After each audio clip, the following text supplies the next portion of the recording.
You wake up, put your feet on the floor, and your legs tell the truth before your mind is fully awake. There's a pause in the ankles, a small negotiation with the knees, a careful first step that used to be automatic. People around you may say, "That's aging." I want you to hear something different tonight. Your legs still listen. They respond to clear, repeatable signals.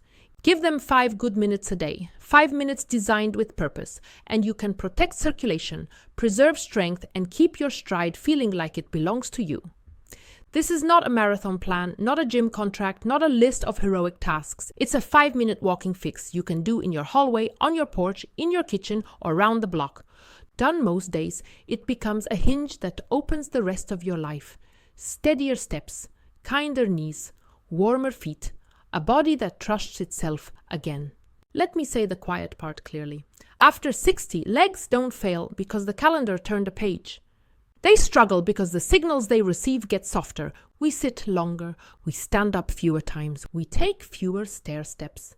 The powerful calf muscles that are supposed to pump blood back toward the heart spend hours idle. The ankles stiffen, the hips forget to extend.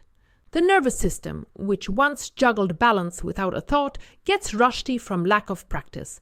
No lecture fixes that. A small, precise routine does. 5 minutes is small enough to do even on tired days, but engineered right, it gives your calves a job, your ankles a range, your hips a cue, your blood sugar a gentle nudge, and your balance a rehearsal. These are the ingredients of legs that age well. Here's the plan in plain language, then I'll walk it with you minute by minute. 3 micro walks of 5 minutes each are ideal. After breakfast, after lunch, after dinner. If life only lets you have one, take one. If 2, take 2. Each 5 minutes follows the same rhythm. 1 minute to wake the joints and the calf pump, 2 minutes at a purposeful pace with clean posture, 1 minute focused on stride mechanics and light power, and 1 minute to cool down and lock in balance. That's it. 5 minutes that send 5 messages your legs still understand. Stand up with me now and feel the first minute. Place a hand on a counter or chair for confidence. Rock gently from heel to toe 10 times, feeling your feet come alive. Rise onto the balls of your feet and lower slowly 8 times, letting your calves warm without strain. Trace small circles with each ankle, 5 each way. March in place softly for 20 seconds, lifting the knees just enough to feel the hips wake. Breathe in through your nose, out as if you're quietly fogging a window. The goal here isn't sweat, it's switch on. The calf muscles, your second heart, begin to pump. The ankles send a fresh signal to the brain. We're moving. Now, minute 2. Begin walking at a pace that feels purposeful, not rushed, not shuffling. A pace where you could talk in short sentences but not sing. If you're indoors, walk your hallway, around your kitchen island, or down and back across a room with clear floors. If you're outside, choose a flat stretch. Set your ribs over your pelvis, crown of your head tall, eyes on the horizon. Let your arms swing from the shoulders like easy pendulums. Keep your steps rolling from heel to midfoot to forefoot without slapping. If a step feels noisy, imagine you're trying to walk quietly past a sleeping baby. Same speed, softer landing. Breathe through your nose if you can, or in through your nose and out through lightly parted lips. The aim is steady oxygen, not gasping. Minute 3 slides right out of 2. Keep the same pace, but add 2 small cues that change everything. First, let the back leg finish the step. Most of us cut steps short and never open the hip. Think, push the floor behind me at the end of each stride so your hip extends. It's not a big movement, it's a complete one. Second, feel your big toe help you leave the ground. If your shoes allow, pay attention to that last gentle push-off. The combination of full hip extension and clean push-off protects knees, warms glutes, and makes your stride look and feel more like you. If you can safely add a tiny bit of pace here, just a notch, do it for 30 seconds, then settle back. If you're inside a small space, use the extra pace on straight segments and slow for safe turns. You are teaching your body to change gears without wobble. Minute 4 is your form minute. We won't go faster, we'll go cleaner. Imagine a string gently lifting the crown of your head. Keep your chin level, shoulders easy, ribs stacked, belly gently braced as if fastening the middle hole of a soft belt. Let the arms help, not because they burn calories, but because a natural arm swing stabilizes your trunk and frees your hips. If you have room, walk 10 steps, counting 1, 2, 3, 4, to a quiet rhythm.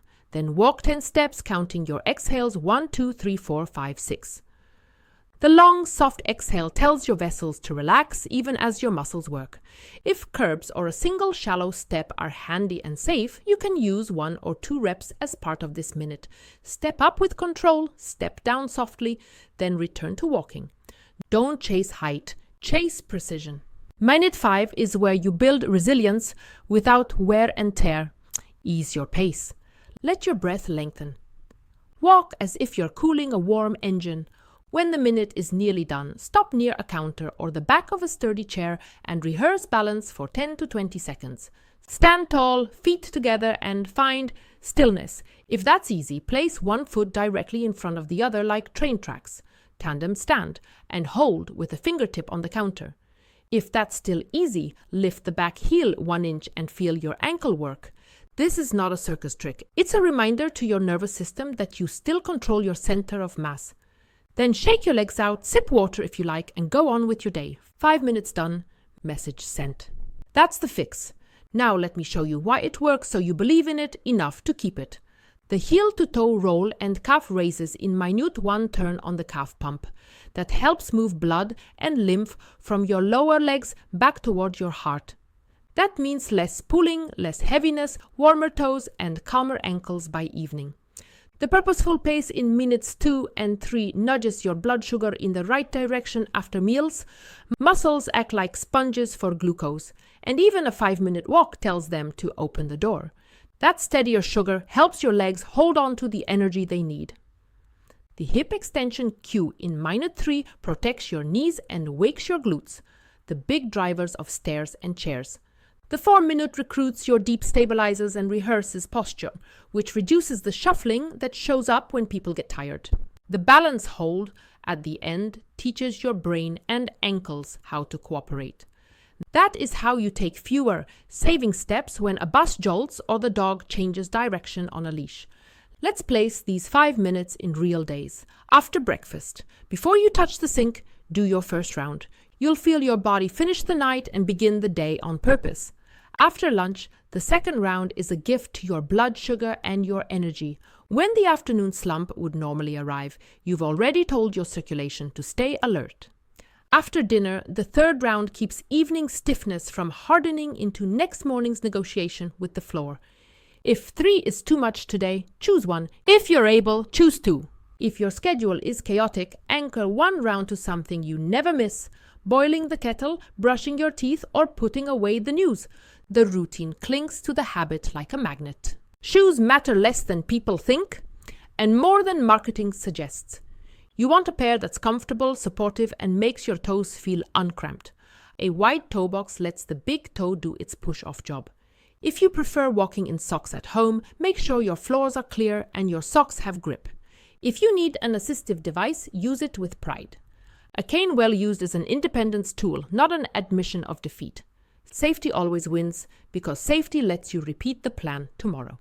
What if your knees complain? 2 adjustments usually help. Shorten the stride and lean your chest the tiniest bit forward from the hips so the hips share the work with the knees.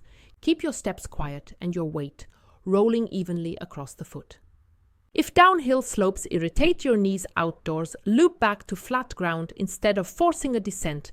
If your hips feel stiff, think about finishing the step behind you, not reaching too far in front. Small cue, big change. If your ankles are tight, give them a few extra heel-to-toe rocks before you start and avoid sudden turns. Trace a big, gentle arc at the ends of your hallway instead of a sharp pivot. If your back speaks up, grow tall through the crown of your head and imagine a thread gently lifting your sternum. Your spine responds well to length, not force. You might be wondering how to measure progress without becoming a statistician. Keep it human. On day 1, count how many comfortable hallway laps you do in 5 minutes. Jot it on a sticky note. Check again in 2 weeks. Maybe the number is higher, or the work feels easier, or your breath recovers faster. Or choose a life metric. How many times today did you stand without using your hands? How steady did you feel turning quickly in the kitchen? Did you choose the curb or the ramp without thinking twice? Those are data that matter more than steps on a screen. Celebrate small wins loudly. Small wins are how long wins are built. There are red flags that ask for caution, and you deserve to know them. Stop and get checked if you feel chest pressure, unusual shortness of breath that doesn't settle with rest, faintness, crushing fatigue, or pain in a joint that is sharp, hot, or swollen.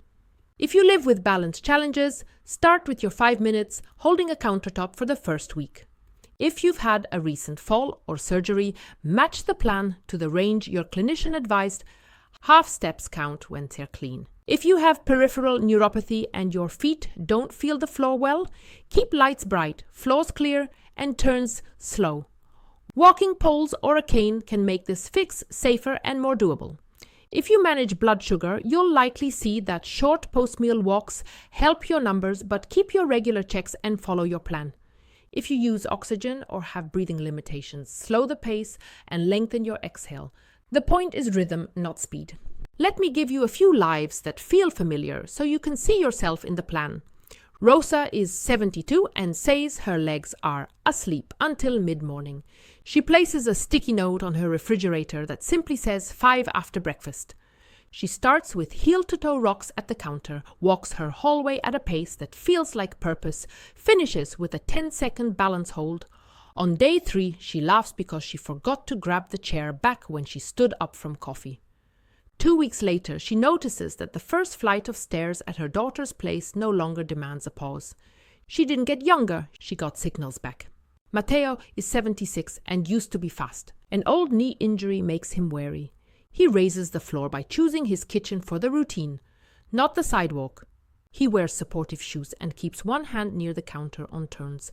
He shortens his stride and thinks, quiet feet. On week 2, he tries the tiniest gear change in minute 3, a careful notch of pace on the straight, and smiles when his knee accepts the deal. 1 month in, he surprises himself by choosing the 2-step porch without the side ramp when his hands are full, because the path that once felt risky now feels rehearsed. Elena is 70 and fears falling after a winter slip. She starts her 5 minutes with both hands on the counter and keeps them there for the first week. She treats the balance rehearsal at the end like a respectful conversation, not a dare. 10 seconds feet together, 5 seconds tandem with a fingertip down, and a deep breath. By week 3, her fingertip becomes a hover. By week 6, she notices she can turn to reach a cupboard without the small saving step she used to need. Confidence comes back the way it left, in small pieces. Daniel is 68 and believes 5 minutes can't matter. He likes numbers, so he tests it. He does his fix after each meal for 10 days and writes down one thing the walk changed. On day 4, he sleeps better after the evening round because his legs feel calmer at bedtime. On day 8, he realizes he doesn't rub his calves at night anymore. On day 10, his blood sugar after lunch is the steadiest he's seen in months. 5 minutes turned into proof. May is 74 and cares for a partner with dementia. Her time is not her own. She takes 1 round after lunch and guards it with a boundary. Phone down. 5 minutes for legs. On hard days, that 5 minutes becomes the only moment where her body gets to be her body. The rest of the afternoon feels less heavy because her legs feel more alive. It doesn't fix everything. It fixes something important. There are myths worth setting down so they stop slowing you. If it doesn't hurt, it's not working. False. Pain is not proof. Consistency is. 5 good minutes done. Most days outruns an occasional heroic hour. Walking inside isn't real exercise. False. Your calves don't care about the view. They care about contraction and release. I missed a day, so I failed. False. You're training for seasons, not streaks. Return tomorrow and let it be ordinary again. I need fancy shoes and a tracker. False.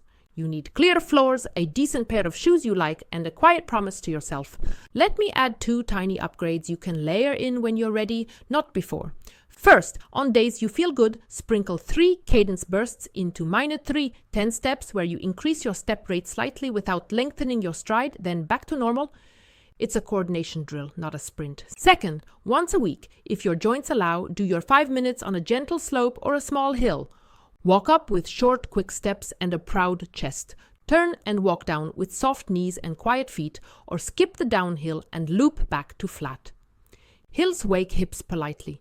If your body votes no, listen, flat ground is a loyal friend. Hydration is the backstage crew that makes the show work. Older bodies often run a little dry. Front load water earlier in the day. Pair your morning round with a glass and sip through the afternoon. Taper in the evening if nighttime bathroom trips steal your sleep. If your ankles tend to swell, prop your legs on a cushion for 20 minutes in late afternoon so fluid returns to the circulation before bed. Your evening walk will feel lighter and your night quieter. If your home air is very dry, a bit of bedroom humidity protects airways and muscles from the kind of stiffness that tempts you to skip the plan. If you use a cane or walker, your 5 minutes still matter. Keep the same rhythm.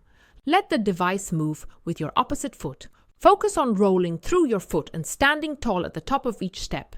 If you use oxygen, arrange your tubing safely and keep the pace easy. If a pet tends to weave around your feet, choose a pet-free space for 5 minutes and then invite them back. Playful animals don't know that turns can be tricky. I also want to teach you a single sentence you can say to yourself when motivation is thin. 5 minutes keeps me on my feet. Put it on a note by your kettle, on your fridge, near your TV remote. Say it out loud when you don't feel like moving. 5 minutes keeps you carrying your groceries. 5 minutes keeps you stepping off curbs with confidence. 5 minutes keeps you climbing that one flight that makes your world bigger. You're not training for trophies. You're training for choices. If you crave a little structure for the next week, here's a 7-day outline you can adopt without thinking. Day 1, do 1 round after breakfast. Day 2, add 1 after lunch. Day 3, keep both and make the turns at the end of your hallway into big, gentle arcs. Day 4, if joints allow, notch pace for 30 seconds in minute 3. Day 5, choose 1 balance variation at the end that feels new but safe.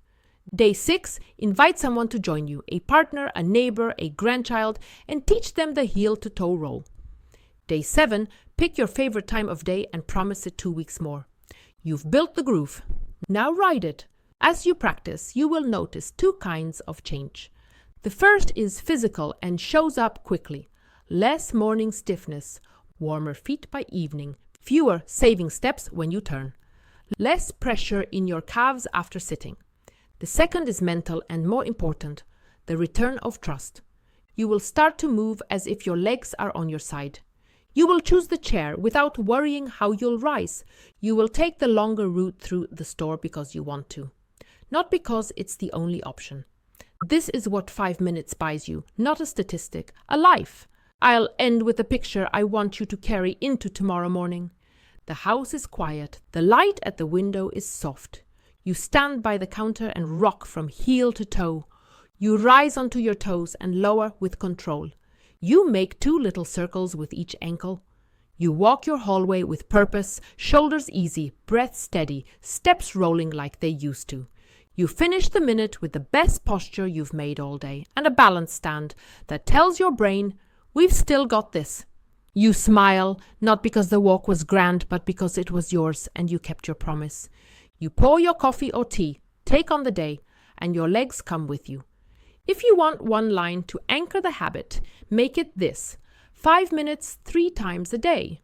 Wake the feet, walk with purpose, finish tall. Your legs are still listening. Give them a signal worth repeating.